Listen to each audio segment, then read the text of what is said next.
నా పేరు రాఘవలో. రాఘవులు గారు. చంద్రబాబు నాయుడు వచ్చి ఇప్పుడు 5 నెలలు అవుతుంది కదా, ఎలా ఉందంటారు? పరిపాలన బాగానే ఉంది. అంటే ఏ విధంగా బాగుందంటారు? ఏ విధంగా అయినా జనానికి ఏదైనా పథకాలు ఇచ్చే దానికి కానీ దేనికైనా పెన్షన్ ఉంది, నెల నెల వారంటీలు మానిపించేసినా కరెక్ట్ టైంకి ఇంటికి వస్తున్నాయి. కొంతమంది ఏంటంటే అంటే ఇష్టం లేనట్టు రావట్లేదు అంటారు. ఇవన్నీ మనకు తెలియదు కదా. అది అంటే వాలంటీర్లు తీసేయడం వల్ల జనాలు ఇబ్బందులు పడుతున్నారు, వాలంటీర్లు అనవసరంగా తీశారని చెప్పేసి అంటూ ఉన్నారు కదా. వారంటీలు తీసేయడం వల్ల ఇబ్బందులు ఏమీ లేవు. చేసుకున్నవాడు ఎలాగైనా చేసుకుంటున్నాడు. చేసుకున్నాడు ఏం చేస్తాడంటే ఇంక గుమ్మం కదలలేడు. వారంటీ వచ్చి వరకు ఇంటికి వచ్చి పట్టుకెళ్ళేవారు. దాని మీద ఆడికి ఇబ్బంది కలిగి ఇబ్బంది మాట్లాడతారు. చేసుకున్న వాళ్ళు పరిపాలన అయితే బాగానే ఉంది. మరి ఇస్తానన్న 6 పథకాలు ఎన్ని పథకాలు వస్తున్నాయంటారు ఇప్పుడు వరకు? ఇప్పుడు వరకు మ్యాక్సిమం వచ్చేసినట్టు ఇంకా 2-3 పథకాలు రావాలి. అంటే ఉచిత గ్యాస్ కానీ ఉచిత గ్యాస్ ఆల్రెడీ ఇచ్చేసాడు. ఇసుక ఇచ్చేసారు. బ్యాందీ సోపులు టెండర్ అన్నారు, ప్రైవేట్కి ఇచ్చేసారు. ఇంకా కొన్ని ఉన్నాయి చేస్తారు. లెక్క 5 నెలలే కదా అవుతా. ఇప్పుడు ఏమైనా సంవత్సరాలు అయిపోయిందని ఇంకా చేయలేదని మనం ఏదైనా చెప్పినా ఉంటుంది. 5 నెలల్లో రాష్ట్రాన్ని చేసుకురావాలంటే మాటలు కదా. ఉచిత ఇసుక అన్నారు, ఉచిత ఇసుక అని చెప్పేసి అక్కడికి వెళ్ళి డబ్బులు తీసుకుంటారు కానీ ఉచితంగా రావట్లేదని చెప్పేసి అంటారు. డబ్బులు తీసుకుంటారంటే టన్నుకు వచ్చి 350 రూపాయలు ఎంత తీసుకుంటున్నారు అంతే తప్ప ఏదో దోసేసి ప్రభుత్వం అయితే కాదు.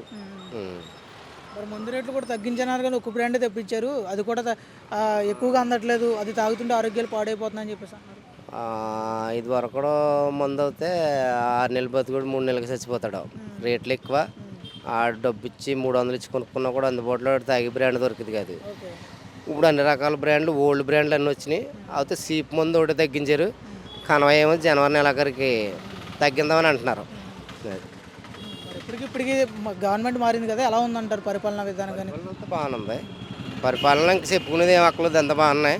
ఎక్కడికక్కడ లేడీస్కి సంబంధించి కానీ దేనికైనా కూడా ప్రభుత్వం చాలా చర్యలు బాగా తీసుకుంటుంది. అంటే గతంలో పథకాలు కానీ పరిపాలన విధానం ఏ విధంగా ఉండేది అంటారు? గతంలో అందరికీ తెలిసిన ఇబ్బందులే కదా. ఏ రకంగా అయినా కూడా ఓ రోడ్లు వేసేలా ఉన్నామండి, ఓ ఇసుక ఏంటి. వైసీపీ గవర్నమెంట్లో సరిగ్గా పని చేసుకునేవాడు, కూలి పని చేసుకునేవాడు కూడలేదు. ఎవడో ఆ మసక పొన్నానికి పనికి వెళ్తాడు, 500 వస్తే 300 బ్యాన్ కూడా ఇచ్చేసేవాడు. పిల్లం బిడ్డలు ఎలా పెంచుకునేవాడు. ఇప్పుడు అన్నీ అందుబాటులో ఉన్నాయి.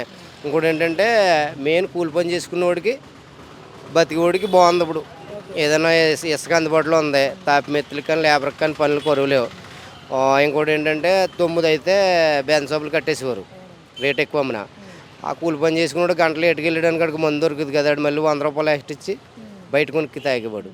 ఇప్పుడు 10 అయినా తెల్లారుజామున 3 గంటలకి వెళ్ళినా కూడా వాడికి అదే రేట్లకి మందు దొరుకుతుంది. అంటే జగనన్న ఉన్నవాడికి లేనివాడికి పథకాలు వేశారు, మంచి చేశాను ప్రజలకు అని చెప్పేసి అంటూ ఉన్నారు. మరి జగనన్న ప్రభుత్వంలో లేనివాడికంటా ఉన్నవాడికి ఎక్కువ ఇచ్చాడు. రాజకీయ నాయకులు ఇప్పుడు ఇంటి పక్కన ఏదో వస్తే ఆయన చేసుకుంటాం. 10 ఎకరాల ఆస్తి వరకు కూడా పెన్షన్లు వచ్చిన రోజులు ఉన్నాయి. వీళ్ళు ఏంటంటే మొన్న ఏదో ఎంక్వైరీ చేశారు, చాలా మట్టుకు ఏరేసారు. ఇంకా కొన్ని ఉన్నాయి. జగనన్న ప్రభుత్వం పేదోడి ప్రభుత్వం అని అంటూ ఉంటారు. జగనన్న ప్రభుత్వం పేదోడి ప్రభుత్వం కదా, ఉన్నోడి ప్రభుత్వం అది.